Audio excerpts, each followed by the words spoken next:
और ब्रेक के बाद एक बार फिर स्वागत है आपका। और अब आपको जी मीडिया के एआई एग्जिट पोल से बताएंगे कि उत्तर प्रदेश में 9 सीटों पर किसको जीत मिल सकती है। हमारा एआई एग्जिट पोल जो 15 लाख लोगों के सेंटिमेंट का निचोड़ है, हमारा एआई एग्जिट पोल, ये पोल लोगों के मन की बात पर आधारित होता है। इस एआई एग्जिट पोल का सबसे इंटरेस्टिंग पार्ट है जी मीडिया की एआई एंकर जीनिया। सबसे पहले आपको बताते हैं उत्तर प्रदेश उपचुनाव की 9 सीटों का हाल। यहां बीजेपी को 4 से 6 सीटें मिल सकती हैं, समाजवादी पार्टी को 3 से 5 सीटें और अन्य को 0 सीटें मिलने की संभावना है। अब हमारी एआई एंकर जीनिया की मदद से समझिए कि उत्तर प्रदेश की जनता ने जनादेश का फैसला किन मुद्दों पर किया। कुल मिलाकर लोकसभा चुनाव के बाद उत्तर प्रदेश में बीजेपी को राहत मिली। बीजेपी को समाजवादी पार्टी से ज्यादा सीटें मिली। यानी एग्जिट पोल के नतीजों को देखें तो यूपी में योगी आदित्यनाथ का मैजिक चल रहा है। बटेंगे तो कटेंगे। यूपी में योगी ने बटेंगे का मुद्दा उठाकर वोटर्स को बंटने नहीं दिया। सबसे पहले जीनिया से समझिए कि यूपी उपचुनाव का सबसे बड़ा मुद्दा क्या रहा। यूपी के लोकसभा चुनाव में बीजेपी को हार के बाद यूपी के लोगों के लिए मुद्दा बदल गया है। हमने ये सवाल पूछा कि यूपी उपचुनाव का सबसे बड़ा मुद्दा क्या रहा।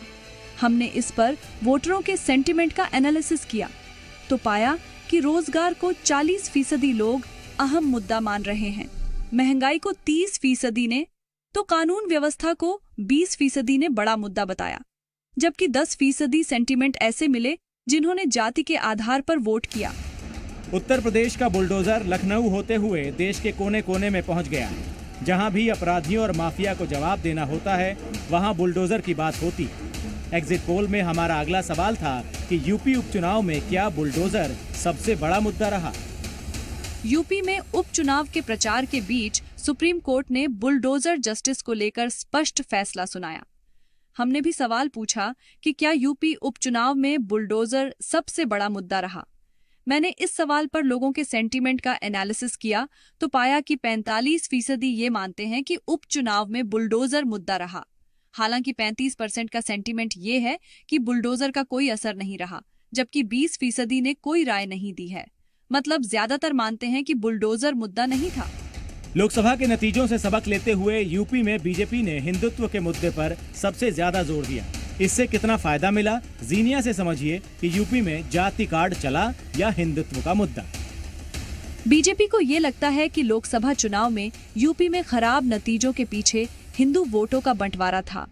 लिहाजा इस बार बीजेपी ने हिंदू वोटों को एक रखने पर पूरी ताकत लगा दी। मैंने लोगों से पूछा कि यूपी में जाति कार्ड चला या हिंदुत्व का मुद्दा। इस पर 40% ने जाति कार्ड चलने का सेंटीमेंट जाहिर किया।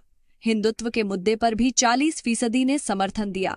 वहीं 20% को ये लगता है कि दोनों ही मुद्दे नहीं चले। यूपी के सीएम योगी लगातार लॉ एंड ऑर्डर पर जोर देते रहे। इनके राज में माफिया को मिट्टी में मिलाने की शुरुआत हुई तो जीनिया से समझते हैं कि कानून व्यवस्था पर कौन सा मुख्यमंत्री लोगों को बेहतर लगा। उत्तर प्रदेश उपचुनाव में हमने लोगों से पूछा कि कानून व्यवस्था पर कौन सा सीएम बेहतर है।